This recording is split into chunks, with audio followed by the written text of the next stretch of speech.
అందరికీ నమస్కారం అండి. ప్రజెంట్ స్టేట్ లో 2 తెలుగు రాష్ట్రాల్లో ట్రెండింగ్ లో ఉన్నటువంటి టాపిక్, ఎవరు ముట్టుకుంటే వాళ్ళు మస్ అయిపోయే సిచ్యువేషన్ లో మంచి హీట్ మీద రన్ అవుతున్నటువంటి టాపిక్ ఇది. ఇది కంప్లీట్లీ నా వ్యక్తిగత అభిప్రాయం.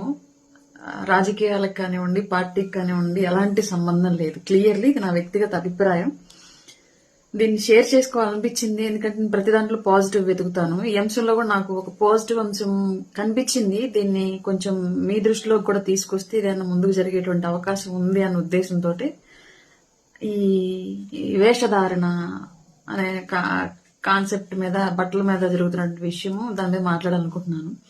జనరల్లీ ఇది తంబు సహజంగా చూడడానికి ఎవరికైనా ఒకేలా అనిపిస్తుంది జనరల్ గా. బట్ ఎక్కడో ఒక రేఖ, జస్ట్ ఒక రేఖతో వేరొకరితో మన తంబు ఏకీభవించదు. ఏదో ఒక రేఖలో ఉన్నటువంటి మార్పుతోటి ప్రపంచంలో ఏ వ్యక్తికి ఒకే తంబు ఇంప్రెషన్ ఉండదు, ఒకేలా ఉండదు. అలాగే మనుషుల జీవితాలు కూడా ఏ ఇద్దరు వ్యక్తుల జీవితాలు ఒకేలా ఉండవని నేను బలంగా నమ్ముతా. ఎక్కడో ఒక కోణంలో, ఏదో ఒక అంశంలో మన జీవితం వేరే వాళ్ళ జీవితంతో ఖచ్చితంగా విభేదిస్తుంది, ఒకేలాగా ఉండదని బలంగా నమ్మేటువంటి వ్యక్తిని నేను క్లియర్లీ.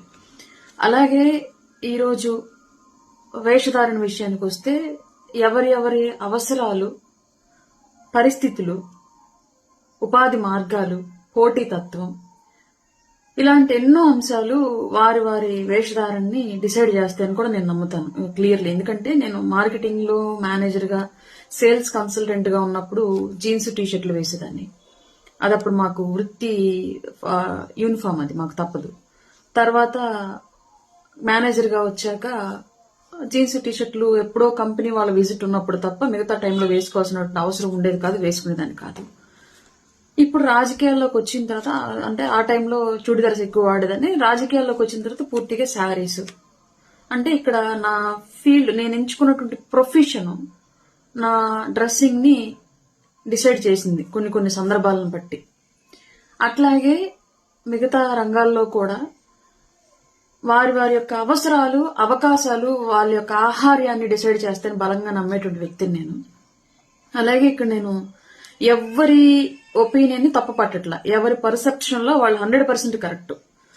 అటు శివాజీ గారు చెప్పినటువంటి స్టేట్మెంట్ ఆయన కరెక్ట్, ఇటు అనసూయ గారు చెప్పినటువంటి విధానం ఆవిడ వెర్షన్ లో ఆవిడ కరెక్ట్, ఇటు నాగబాబు గారు ఇచ్చినటువంటి స్టేట్మెంట్ ఆయన అనుభవం, ఆయన వెర్షన్ లో ఆయన కరెక్ట్. ఎవరిని నేను వ్యతిరేకించట్లా. ముగ్గురు అభిప్రాయాలతో వారి యొక్క జీవన శైలి, అవసరాలు, పరిస్థితులు, పోటీతత్వం, వీటన్ని అనుభవాలు కూడా, ఇవన్నీ కూడా వాళ్ళ యొక్క అభిప్రాయాలను డిసైడ్ చేశాయని చెప్పేసి నేనైతే బలంగా నమ్ముతున్నా.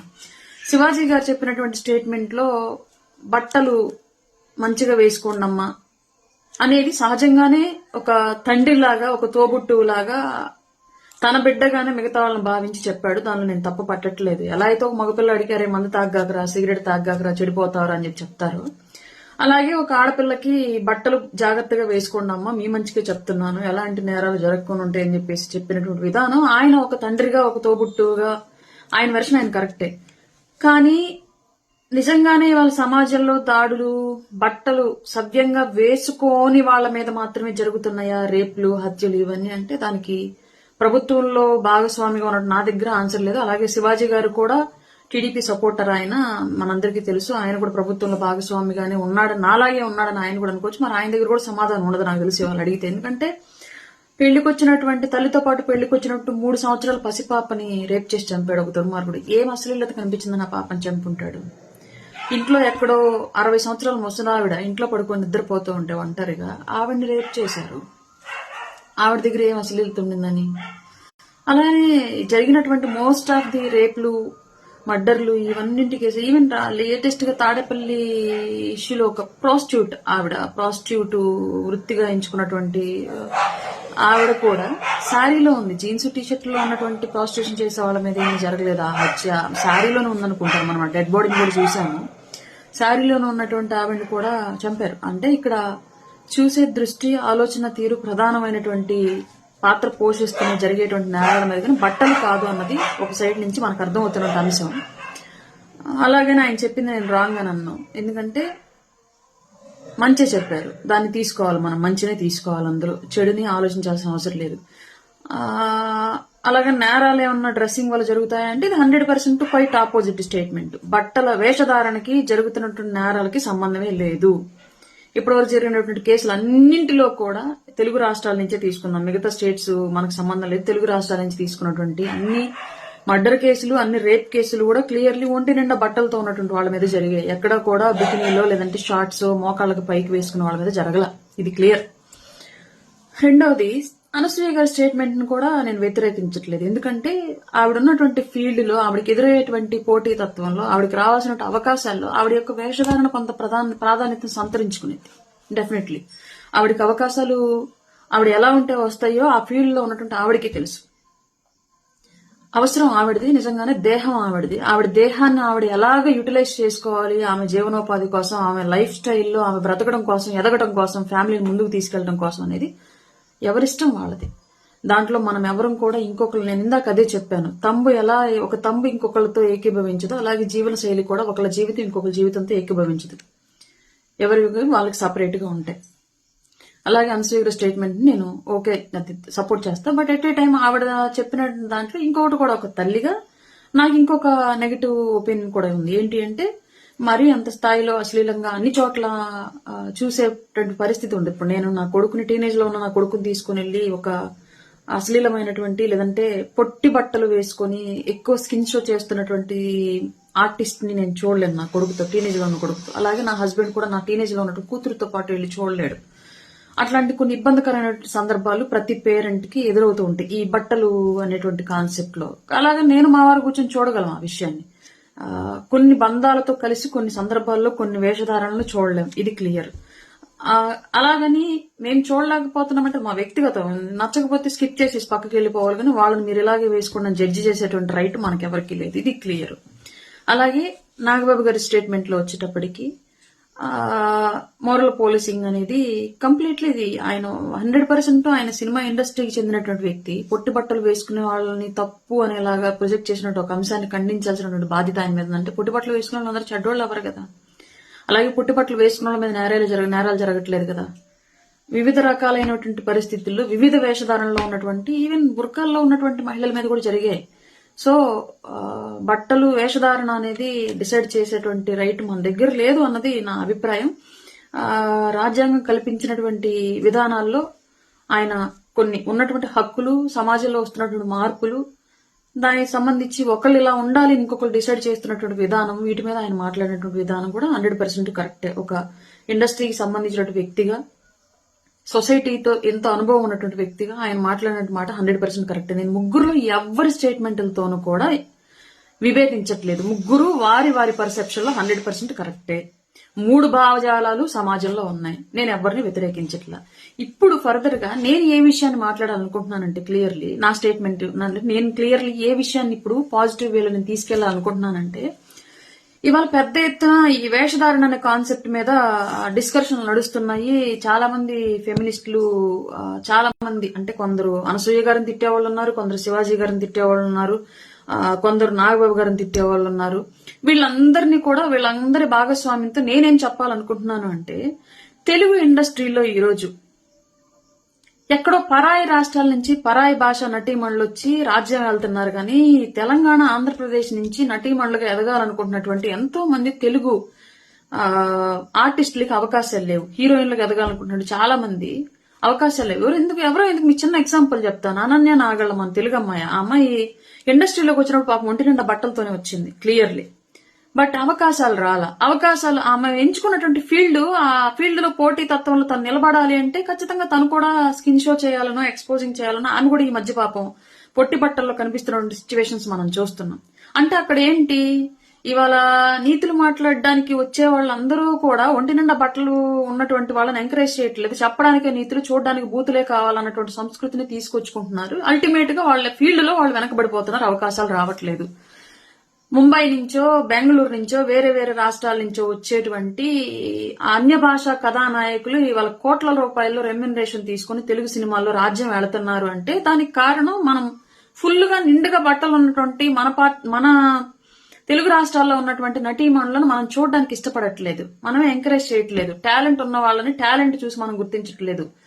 అన్ని భాషా కథానాయకులు చూపిస్తున్నటువంటి టాలెంట్ చూసి మనం సినిమాలకు వెళ్తున్నాం. ఇది మాత్రం వాస్తవం 100%. అందుకే తెలుగు రాష్ట్రాల నుంచి నాయకురాలుగా ఎదుగుతున్నటువంటి చాలా మంది, శ్రీదివ్య కానివ్వండి, అంజలి కానివ్వండి, కలర్స్ స్వాతి కానివ్వండి, లేదంటే ఇంకా చాలా మంది ఎవరు అమ్మాయి ఆనంది అనే అమ్మాయి కానివ్వండి, అనన్య నాగళ్ళ కానివ్వండి, ఇలా చాలా మంది ఆర్టిస్టులు, లయ లాంటి వాళ్ళు, సుభాష్ని లాంటి వాళ్ళు, పెద్ద పెద్ద టాలెంట్ ఉన్నటువంటి మహిళలు తెలుగు రాష్ట్రాల నుంచి ఆర్టిస్టులుగా ఎదగాలి, హీరోయిన్లుగా ఎదగాలనుకుంటున్నటువంటి వాళ్ళు పరాయి భాష హీరోయిన్ల లాగా స్కిన్ షో చేయకపోవడం మూలంగానే వీళ్ళకి అవకాశాలు రావట్లేదు. ఇది వాస్తవం.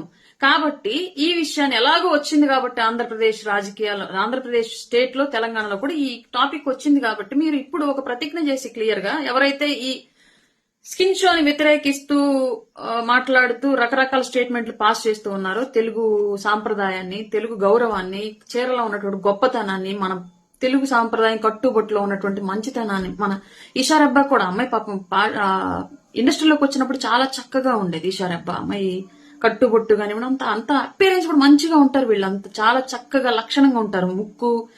ముక్కు నోరు అంతా పొందికి కూడా అందంగా ఉంటారు. కానీ ఎందుకు క్లిక్ అవ్వట్లేదంటే ఇదే ప్రాబ్లము. వీళ్ళు పాపం ఎక్స్పోజింగ్ ఆ స్థాయిలో చేయలేరు. ముంబై నుంచి వచ్చినట్టు హీరోయిన్ల స్థాయిలో వీళ్ళు చేయలేరు. పశ్చిమ బెంగాల్ నుంచి, ముంబై నుంచి, వేరే వేరే ఉత్తరాది రాష్ట్రాల నుంచి, లేదంటే బెంగళూరు నుంచి ఇట్లా వచ్చేటువంటి నాయకురాళ్ల స్టేజ్ లో, నాయకురాల ఇన్ ద సెన్స్ సినిమాల్లో కథానాయకులు, యాక్ట్రెస్ రేంజ్ లో వాళ్ళు చేయలేరు. కాబట్టి మన వాళ్ళకి అవకాశాలు రావట్లా. ఇప్పుడు మొదలు పెట్టినటువంటి ఈ ఉద్యమాన్ని మీరు ఇంకొంచెం ముందుకు తీసుకెళ్లి, మీరు ఎవరైతే హీరో ఫ్యాన్ గా ఉన్నారో, క్లియర్లీ తెలుగు రాష్ట్రాల్లో చాలా మంది పెద్ద పెద్ద హీరోస్ ఉన్నారు, వాళ్ళందరికీ మీరు ఒక ప్రతిజ్ఞ చేసి ఒక సంకేతం ఇవ్వండి. మీ సినిమాల్లో ఇక నుంచి హీరోయిన్లు స్కిన్ షో చేస్తే మీ సినిమాలు చూడం మేము, నేను మీ అభిమాన్ని, మీరు ఇక నుంచి మీ సినిమాలో హీరోయిన్ యొక్క ఎక్స్పోజింగ్ ని ఆపేసేయండి, ఒంటి నిండా బట్టలు కట్టుకుని ఉండేలాగా కథలు రూపొందించండి, చిత్రీకరణ రూపొందించండి అని చెప్పేసి మీరు ఒక స్టేట్మెంట్ పాస్ చేస్తే ఆటోమేటిక్ గా పరాయి భాషా కథానాయకుల కన్నా కూడా తెలుగు వాళ్ళు ఇంకా ఎఫెక్టివ్ గా నటించగలరు, ఆ భావజాలాన్ని పర్ఫెక్ట్ గా ఎగ్జిక్యూట్ చేయగలరు. కాబట్టి మన వాళ్ళకి అవకాశాలు వస్తాయి. ఈ విషయాన్ని కొంచెం ముందుకు తీసుకెళ్లి మీలో ఉన్నటువంటి ఈ సాంప్రదాయాన్ని ప్రేమించేటువంటి తత్వం సినిమా ఇండస్ట్రీకి, తెలుగు రాష్ట్రాల్లో ఉన్నటువంటి నటులకి అవకాశం కల్పించేలాగా ఒక తెలుగు హీరోయిన్ మంచి బ్రాండెడ్ హీరోయిన్ అయిందనుకోండి, 10 మంది తెలుగు వాళ్ళకి ఉపాధి దొరుకుతుంది. హెయిర్ స్టైలిస్టులు గానో, బ్యూటీస్టులు గానో, లేదంటే డైటీషియన్లు గానో, డ్రైవర్లు గానో, టచ్అప్ బాయ్లు, అందరు తెలుగు వాళ్ళకి అవకాశాలు దొరుకుతాయి. ఇప్పుడు పరాయి భాష నుంచి మనం హీరోయిన్లు తీసుకొచ్చుకుంటూ ఉంటే వాళ్ళ వెనకడితే అక్కడి నుంచి వచ్చేస్తున్నారు. మన వాళ్ళ ఎవరికి పెద్దగా ఇండస్ట్రీలో అవకాశాలు రావు. మన తెలుగు వాళ్ళని ఎంకరేజ్ చేయండి. మీరు ఎలాగో మీరు స్కిన్ షోని ఈ రోజు పెద్ద ఎత్తున ముక్త కంఠంతో అపోజ్ చేస్తున్నారు కాబట్టి, ఫుల్ గా బట్టలు వేసుకోవాలన్నటువంటి భావజాలను మనం ఇవాళ బలంగా తీసుకొచ్చుకున్నాం కాబట్టి 100% దీన్ని ఇంకో పాజిటివ్ వేలో తీసుకెళ్లాలని చెప్పేసి అయితే నా ఒపీనియన్ అండి, క్లియర్లీ. ఇంకొకటి, ఇక్కడ మనం సినిమాలు చూడం కానీ మన ఫ్యామిలీ మెంబర్స్ వెళ్తారు. మీరు ఆ విషయం కూడా క్లియర్ గా డిసైడ్ చేసి చెప్పేసేయండి. మీ తమ్ముడినో, మీ భర్తనో, మీ తండ్రినో, ఎవరో ఒకరు మీ తోబుట్టువుల్ని క్లియర్ గా చెప్పండి. ఈ సినిమా అంటే ముందుగానే ట్రైలర్ లోనే మొత్తం అంతా చాలా వరకు చెప్పేస్తున్నారు కాబట్టి ఆ సినిమాలో ఏమి ఎలిమెంట్లు ఉంటాయి అన్న విషయాన్ని క్లియర్లీ మీరు ఒక ట్రైలర్ చూసి అందులో ఎక్కడన్నా హీరోయిన్ అశ్లీలంగా ఉందనుకోండి, ఆమె డ్రెస్సింగ్ కొంచెం ఇబ్బందికరంగా ఉందనుకోండి, మీరు చెప్పేసేయండి ఈ సినిమాకి వెళ్ళొద్దు, ఈ సినిమాలో హీరోయిన్ ఇలా డ్రెస్సింగ్ ఉంది, మీరు చూడడానికి వీలని చెప్పేసి అప్పుడు ఆటోమేటిక్ గా అప్పుడు చూసేవాళ్ళ సంఖ్య తగ్గితే ఆదాయం తగ్గిద్ది. కాబట్టి నిర్మాతలు కూడా ఈ స్కిన్ షో చేసేటువంటి హీరోయిన్లను ఎంకరేజ్ చేయడం, లేదంటే స్కిన్ షోని ఎంకరేజ్ చేయడం ఆపేస్తారు. దర్శకులు కూడా అట్లాంటి వాళ్ళని సినిమాలు అవకాశాలు ఇవ్వడం మానేసి మన తెలుగు వాళ్ళకి అవకాశాలు ఇస్తారు. హీరోలు కూడా కేవలం హీరోయిన్ డ్రెస్సింగ్ వల్ల మనకి ప్రాబ్లం అవుతుంది కాబట్టి మనం నిండుగా కట్టుబొట్టు ఉండేటువంటి మన తెలుగు వాళ్ళని ఎంకరేజ్ చేద్దాము, అప్పుడు మనకు సినిమాకి ఆడియన్స్ వస్తారని చెప్పేసి ఒక ఆలోచన, భావజాలం వస్తుంది 100% ఇండస్ట్రీలో. ఎలాగో వచ్చిన టాపిక్ కాబట్టి ఈ టాపిక్ ని ఇంకొంచెం ముందుకు తీసుకెళ్లి తెలుగు రాష్ట్రాల్లో ఉన్నటువంటి ఆర్టిస్టులకి అవకాశాలు దొరికేలాగా మీలాంటి పెద్దలంతా కూడా ఇవాళ ముందుకి అడుగేయాలని చెప్పేసి అయితే నేను మనస్ఫూర్తిగా రిక్వెస్ట్ చేస్తున్నాను. ఇంకా మళ్ళీ క్లియర్ గా చెప్తున్నాను, నేను ఎవరి స్టేట్మెంట్ ని వ్యతిరేకించట్లా. శివాజీ గారు చెప్పింది ఒక తండ్రిగా, తోబుట్టుగా ఆయన చెప్పినటువంటి మాటలు 100% కరెక్టే. కాదు కొన్ని పదాలు ఏవో కొంచెం తప్పు దొరికినట్టున్నాయి అంతా, ఆయన నేను వ్యతిరేకించట్లేదు. ఎట్ ఏ టైము డ్రెస్సింగ్ వల్లే నేరాలు జరుగుతున్నాయి మహిళల మీద అంటే దాన్ని కూడా వ్యతిరేకించు. 3 సంవత్సరాలు పసిబిడ్డ దగ్గర నుంచి 3 కాళ్ళ మీద నడిచే ముసలావిడ వరకు కూడా జరుగుతున్నాయి. అండ్ ఎస్పెషల్లీ ఇవాళ జరుగుతున్నటువంటి ప్రతి క్రైమ్ లో కూడా అందరూ పాపం ఒంటి నిండా బట్టలు ఉన్న వాళ్లే రేపులకి హత్యలకి గురవుతున్నారు తప్ప ఎక్కడా కూడా బికినీల్లోనో షార్ట్లోనో ఉన్న వాళ్ళు ఎక్కడా గురవ్వలేదు. దీన్ని కూడా మనం ఆలోచించాల్సిన విషయమే. అలాగే అనసూయ గారి విషయానికి వస్తే అన్ని సందర్భాల్లో కూడా ఒక రకమైనటువంటి వేషధారాన్ని అందరితో కలిసి చూడలేము, కొంచెం ఇబ్బందికరమైన పరిస్థితి వస్తుంది. కానీ అవకాశాలకు సంబంధించి వారి జీవన శైలి కాబట్టి మేము ఎవరిని రెస్ట్రిక్ట్ చేయడం కూడా కరెక్ట్ కాదు. ఎవరు ఇంకొకరి జీవితాన్ని రెస్ట్రిక్ట్ చేసేటువంటి రైట్ లేదు. రైట్ అట్లా పెడితే చీరలో నిండుగా జ్యువెలరీ దిగేసుకుని తల నిండా పూలు పెట్టుకుని పెద్ద బొట్టు పెట్టుకుని పెట్టేటువంటి ఒక ఫోటో సోషల్ మీడియాలో మహా అయితే 100 లైక్స్ ఉంటాయి, వేలల్లో వ్యూస్ ఉంటాయి. అదే ఆవిడ ఒక కొంచెం చిన్న పొట్టి బట్టలు వేసుకుని హాట్ గా పెట్టే ఫోటోకి లక్షల లైక్స్ ఉంటాయి, మిలియన్స్ లో వ్యూస్ ఉంటాయి, వేలల్లో ఫార్వర్డింగ్స్ ఉంటాయి. అంటే ఇక్కడ అల్టిమేట్ గా మనం చేసేది ఏదైనా సరే మనకి ఏ విధంగా రిఫ్లెక్ట్ అవుతుంది అన్న దాన్ని బట్టి మనం నెక్స్ట్ వేసేటువంటి స్టెప్ అనేది కంటిన్యూ అయ్యింది కాబట్టి ఆటోమేటిక్ గా వాళ్ళు అలాగే మూవ్ అవుతారు. దానికి ఇంకా మనం ఎవరం కూడా రెస్ట్రిక్ట్ చేసిన సిచ్యువేషన్ లేదు. ఎందుకంటే మీడియా ముందుకు వచ్చి మహా అయితే 100 మంది మాట్లాడతారేమో ఆవిడ తప్పు అని కానివ్వండి, ఈయన రైట్ అని కానివ్వండి, ఇంకొకరు తప్పు అని కానివ్వండి. బట్ అక్కడ లక్షల్లో ఆ విధానాన్ని ఎంకరేజ్ చేసే వాళ్ళు కనిపిస్తూ ఉన్నారు క్లియర్లీ. సో ఇది ఎవరికి తప్పు కాదు, రైట్ కాదు. ఎవరి బ్రతుకు వాళ్ళకి ఎలా ఉండాలనేది డిసైడ్ చేసిద్ది. ఒకళ్ళ బ్రతుకులోకి వెళ్ళి మనం చూడలేము, ఒకళ్ళ బ్రతుకును మనం డిసైడ్ చేయలేము. కానీ ఈ విషయం ఎలాగో వచ్చింది కాబట్టి దయచేసి ఒంటి నిండా బట్టలు ఉండేటువంటి తెలుగు వాళ్ళకి అవకాశాలు వచ్చేలాగా పేరున్నటువంటి పెద్ద పెద్ద హీరోలకు ఫ్యాన్స్ గా ఉన్నటువంటి అందరూ కూడా మీ హీరోకి మీరు ఒక ప్రతిజ్ఞ చేసి రేపటి నుంచి పలానా పవన్ కళ్యాణ్ గారు, పలానా రామ్ చరణ్ గారు, పలానా అల్లు అర్జున్ గారు, పలానా మహేష్ బాబు గారు, పలానా జూనియర్ ఎన్టీఆర్ గారు, పలానా నితిన్ రెడ్డి గారు, పలానా నాగార్జున గారు, పలానా వెంకటేష్ గారు, పలానా బాలకృష్ణ గారు, పలానా చిరంజీవి గారు, ఇంకెవరి పేర్లు మిస్ అయితే క్షమించండి నన్ను, నాని గారు, ఇలా అందరిని మెన్షన్ చేసి నేను మీ ఫేవరెట్ మీ అభిమానిని, నేను మీ సినిమాలో ఇంక నుంచి స్కిన్ షో చేసేటువంటి హీరోయిన్ ని పెట్టినా లేదంటే హీరోయిన్ బట్టల్ని మీరు అశ్లీలంగా ధరించేలాగా కాస్ట్యూమ్ డిజైన్ చేసినా మీ సినిమాని చూడడం మేము నిండుగా మీ సినిమాలో ఒంటి నిండా బట్టలతో చూడాలనుకుంటున్నాం అని చెప్పేసి ఒక ప్రతిజ్ఞ చేస్తే తెలుగు రాష్ట్రాల్లో ఉన్నటువంటి ఎంతో టాలెంట్ ఉన్నటువంటి మహిళా ఆర్టిస్టులకు అవకాశాలు దొరుకుతాయి. దయచేసి ఈ విషయాన్ని ఈ విధంగా తీసుకెళ్తారని చెప్పేసి మనస్ఫూర్తిగా కోరుకుంటున్నాను. ప్రతి ఒక్కళ్ళు మీకు ఇష్టం వచ్చినట్టుగా సొసైటీలో ఉండాలి అనుకోవడం అయితే 100% తప్పండి, కరెక్ట్ కాదు. దాని గురించి మాట్లాడినటువంటి విధానము కరెక్టా రైటా అనేది పక్కన పెడితే మన జీవితంలాగా ఇంకొక జీవితం ఉండదు. అది మాత్రం నేను చెప్పాలనుకుంటున్నాను, అంతే అండి.